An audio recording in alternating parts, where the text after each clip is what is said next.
राजस्थान में पंचायती राज याद करेंगे टिक के साथ। सबसे पहले समितियों को याद करने के लिए आपको एक लाइन याद रखनी है।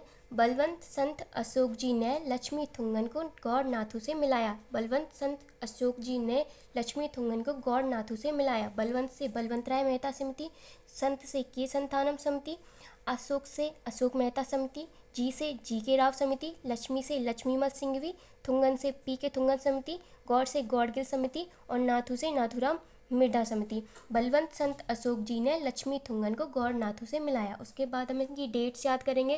डेट्स याद करने के लिए आप दो तरीके से याद कर सकते हो, या तो 57 63 77, 57 63 77, 85 86 88 88 91, 57 63 77, 85 86 88 88 91, या फिर 5 6 7 4 बार 8 और 9, यानी कि 57 63 77 85 86 88 88 91।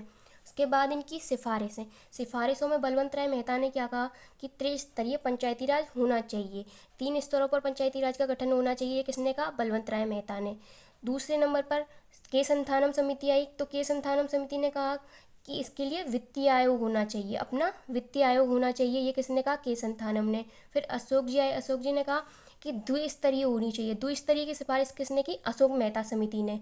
फिर जी के राव समिति आई, जी के राव समिति ने कहा 2 नहीं 4 स्तर होने चाहिए और जिला आयुक्त होना चाहिए। उसके बाद आई लक्ष्मीमल सिंघवी समिति। लक्ष्मीमल सिंघवी समिति ने सबसे पहले संवैधानिक विस्तार देने की बात कही। उसके बाद आते हैं आपके पी के थुंगन। पी के थुंगन ने कहा कि जब संवैधानिक दर्जा दोगे तो उसमें आरक्षण भी देना होगा। तो थुंगन ने किसकी का SC ST और पिछड़ा वर्ग को आरक्षण देने की बात कही। किसने? पी के थुंगन समिति ने। उसके बाद आती है गौड़गिल समिति। गौड़गिल समिति ने कहा कि त्रिस्तरीय स्तर पर पंचायती राज होना चाहिए। इतनी की बात को दोबारा कह दिया किसने? गौड़गिल ने, कि पंचायती राज त्रिस्तर पर ही होना चाहिए, 4 या 2 नहीं। उसके बाद आती है आपकी नाथूराम मिर्धा समिति, जो सबसे इम्पोर्टेंट है क्योंकि इसी की सिफारिश पर राजस्थान में यह लागू हुआ था।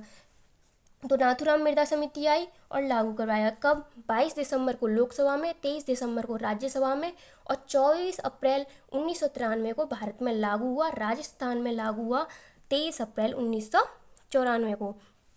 इसके बाद हम याद करते हैं कि संविधान में इन्हें दर्जा तो दे दिया 73वें 74वें संविधान संशोधन द्वारा।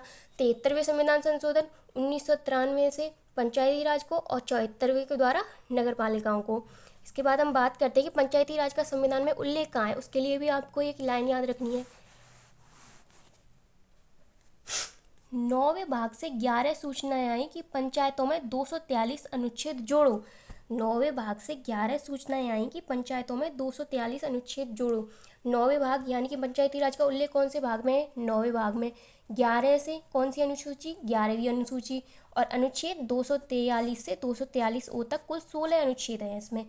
और अगर आप याद रखना चाहो कि पंचायती राज को राजस्थान में कार्य कितने दिए गए हैं, तो आप इन सबको काउंट कर लो। 9 9 18 और 11 29। तो राजस्थान में पंचायती राज को कार्य कितने दिए गए हैं? तो राजस्थान में पंचायती राज को 29 कार्य दिए गए हैं। ये हुआ संविधान में उल्लेख। उसके बाद हम बात करते हैं इससे संबंधित अनुच्छेद 243 से 243 तक।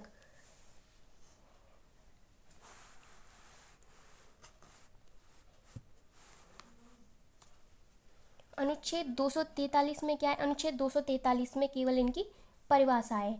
ए में आओ ग्राम सभा का गठन करें, तो ए में क्या है? ग्राम सभा। बी से आपको याद रखना है विघटन, यानी कि ग्राम पंचायतों का गठन। बी फॉर विघटन, किसका? ग्राम पंचायतों का गठन। सी से संरचना, किसकी? ग्राम पंचायतों की संरचना। डी से डिस्काउंट यानी कि आरक्षण, किसके लिए? तो SC ST और महिलाओं के लिए।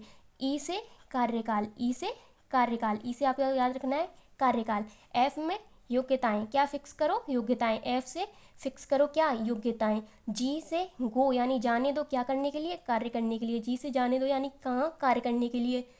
एच से आपको याद रखना है होम टैक्स, टैक्स में ही आपको आ जाएगा कर, तो टैक्स H होम टैक्स, कर लगाने की शक्ति।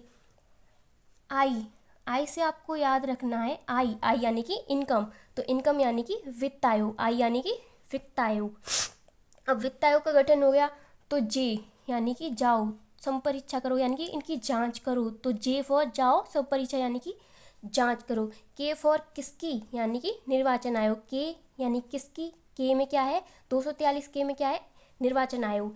एल लागू करो, एल यानी क्या, लागू करो। तो संघ शासित क्षेत्रों में लागू करने की बात किस में कही गई है, अनुच्छेद 243 एल में। उसके बाद बात करते हैं हम 243 एम की। एम माने मत करो, तो एल कह रहा है कि लागू करो, 243 एम कह रहा है कि लागू मत करो। तो कुछ क्षेत्रों में इनके प्रावधान लागू नहीं होंगे, और वो क्षेत्र कौन कौन से हैं, तो वो क्षेत्र हैं आपके मणिपुर, मेघालय, मिजोरम, नागालैंड, पश्चिम बंगाल का दार्जिलिंग, पश्चिम बंगाल का दार्जिलिंग। आप इसे ऐसे भी याद कर सकते हो, triple M plus N plus P.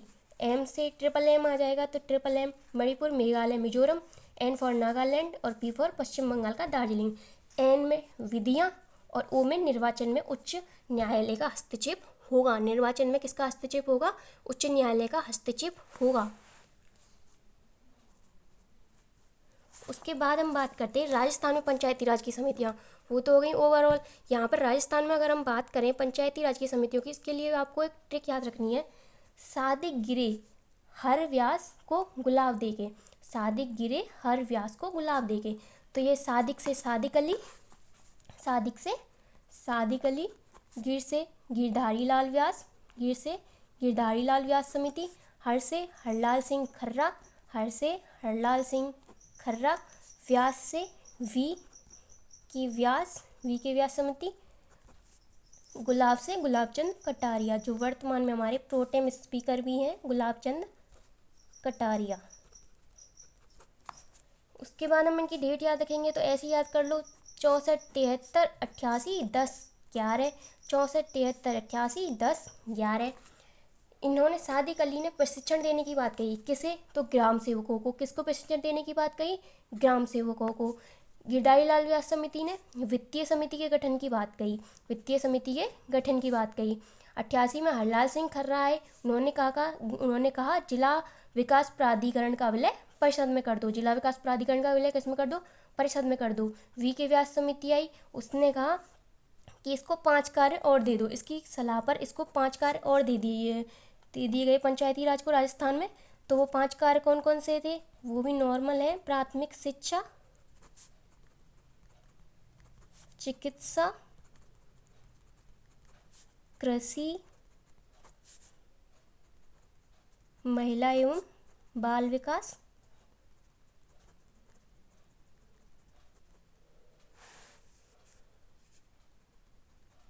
सामाजिक न्याय एवं